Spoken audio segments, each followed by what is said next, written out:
Requião com a palavra.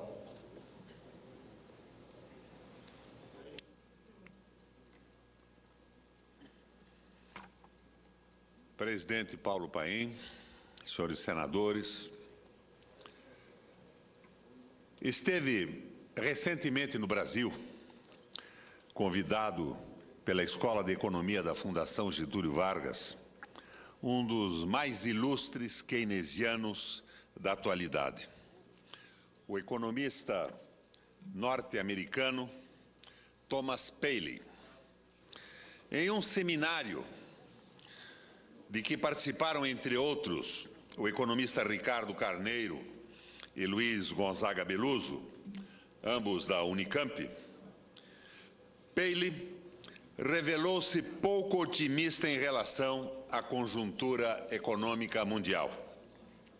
Para ele, o mais provável é uma longa estagnação dos países desenvolvidos, ou seja, mais recessão.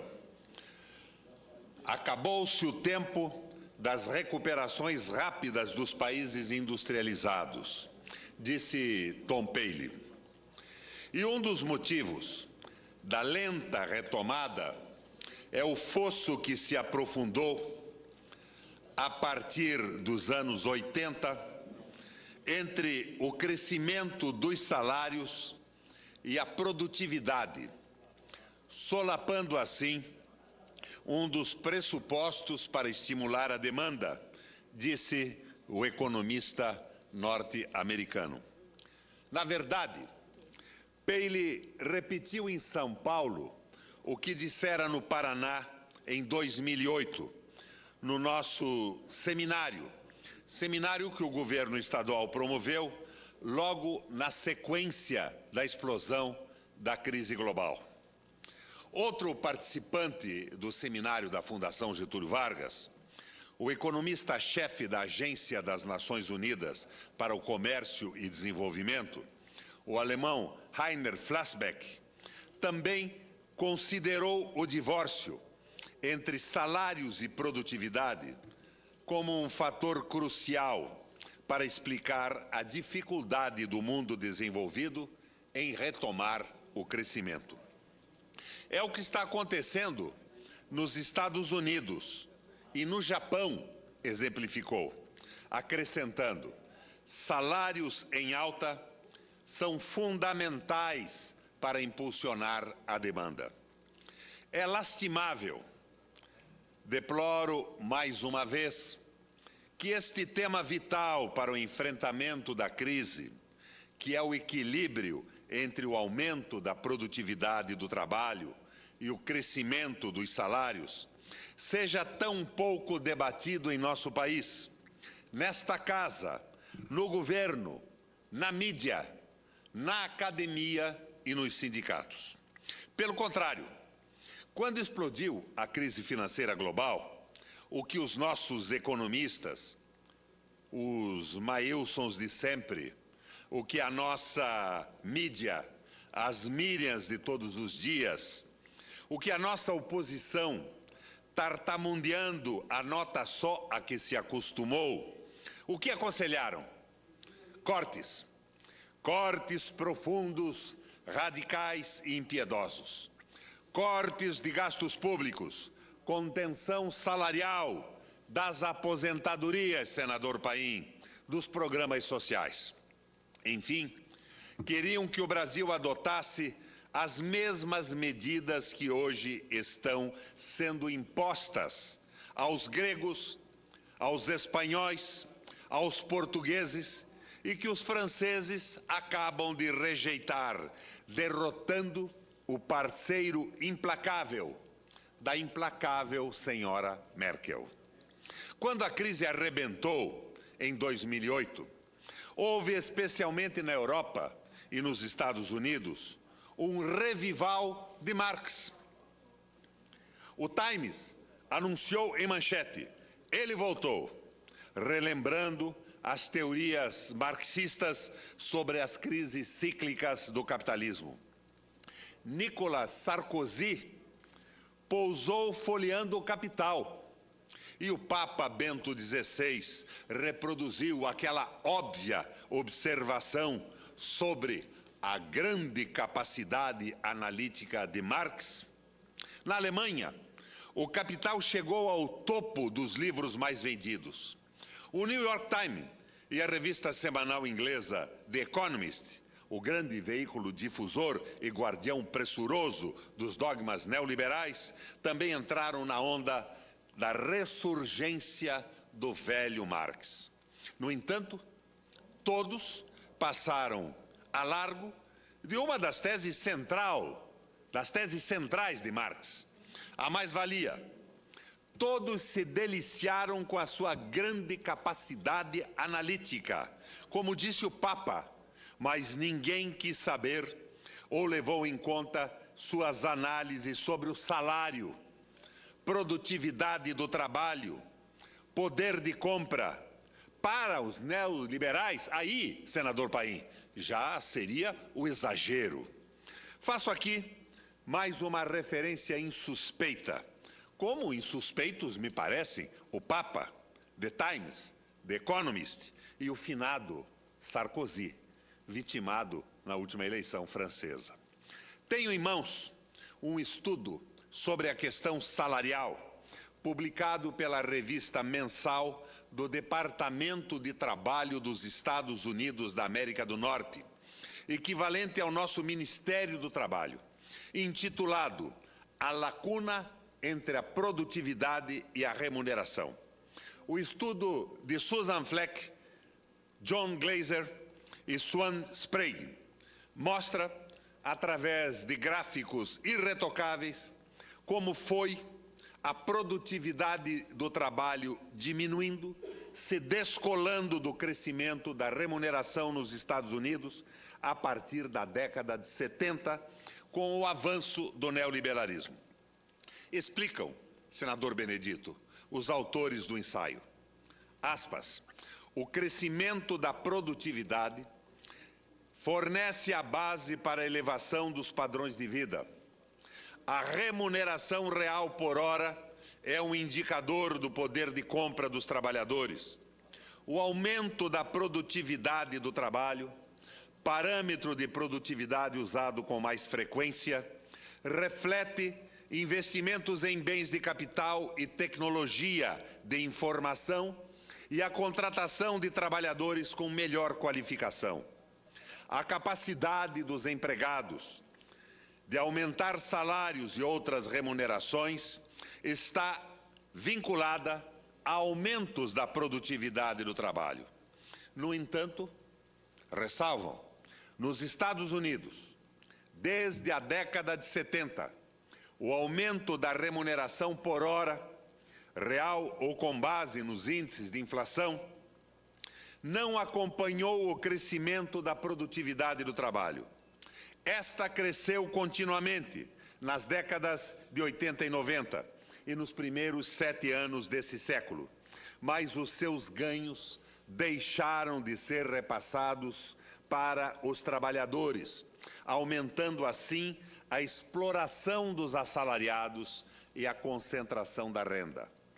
Gráficos do estudo acompanham a evolução da produtividade e da remuneração por hora do primeiro trimestre de 47 ao primeiro trimestre de 2010.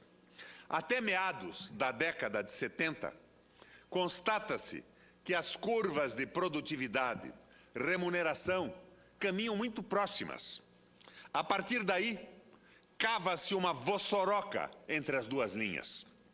Não custa lembrar o que aconteceu paralelamente no restante do planeta Terra, especialmente nos países do Sul. Na sequência dos 2 choques do petróleo, as chamadas políticas de austeridade são impostas países afora.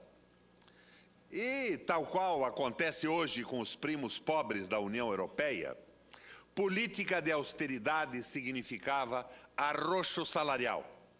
Com a redução dos aumentos ou corte dos vencimentos e pensões, e a redução dos gastos públicos em saúde, educação, habitação infraestrutura e segurança. Contudo, não seria correto dizer que, na década de 40, aos meados da década de 70, tenha havido uma justiça salarial. Vê-se, pelo estudo do Departamento de Trabalho norte-americano, que o aumento da produtividade caminhou sempre um tanto acima do crescimento dos salários. Ainda assim, antes da apocalíptica arremetida de Reagan e Thatcher, era mantida, digamos, senador Paim, uma relação civilizada entre um índice e outro. Com as chamadas desregulamentações trabalhistas, a par do enfraquecimento da organização sindical, impostos pelo neoliberalismo, esse equilíbrio desaparece e os salários não acompanham mais nem o aumento da produtividade, nem a alta dos índices de preços de produtos e de serviços. Os gráficos do estudo publicado pelo Departamento de Trabalho norte-americano revelam ainda que, mesmo no período de desaceleração da economia dos Estados Unidos, entre 73 e 95, a produtividade do trabalho nunca deixou de crescer. Os salários, sim. O resultado desse descompasso leva à diminuição sequente e cada vez maior do poder de compra dos assalariados.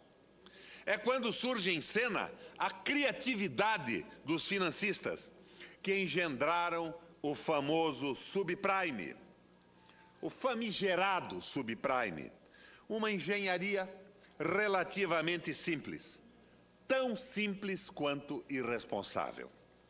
Já que o salário do trabalhador norte-americano vinha sofrendo uma antiga e sufocante compressão para devolver-lhe o poder de compra, sem aumentar os vencimentos, criou-se o empréstimo de longuíssimo prazo, com juros naturalmente alentados.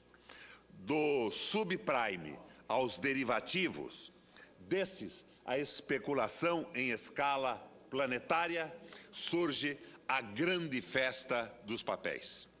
Como os preços de produtos e serviços ascendiam, como os juros ascendiam, mas os salários pouco ou nada se moviam, chegou o dia previsto pelos que não surfavam na maionese neoliberal, em que o trabalhador já não conseguiria pagar o financiamento da casa, do carro, da universidade dos filhos. E fez-se a sonora e poderosa explosão da financeirização da economia. Este ensaio dos 3 economistas norte-americanos, todos integrantes do Departamento de Estatística do Trabalho dos Estados Unidos, é definitivo sobre as consequências do distanciamento entre o aumento da produtividade e a remuneração do trabalho.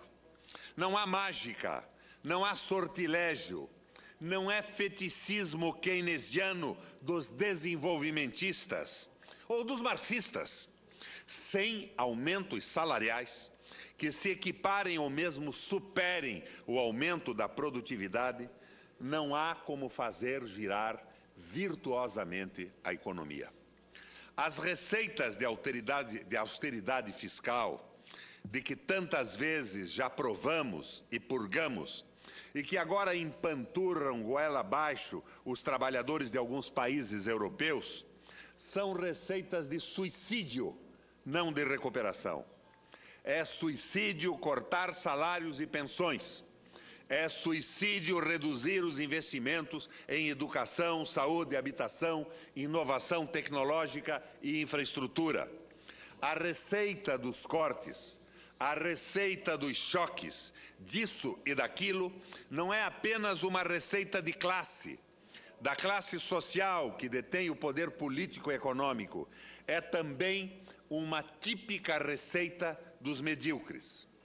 Anexo a este meu pronunciamento o estudo de Susan Fleck, John Glaser e Swan Sprague, para que estas ideias constem dos anais da Casa.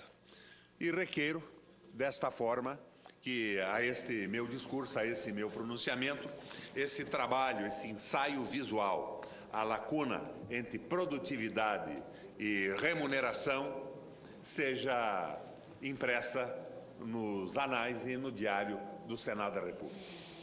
Muito bem, agradeço pelo tempo que utilizei com a sua tradicional, proverbial complacência. Afinal, senador Paim, eu e Vossa Excelência somos os oradores dos fins das sessões, das sextas-feiras e das segundas-feiras, quando temos mais tempo para expor com maior clareza as ideias que queremos divulgar. Muito obrigado, senador.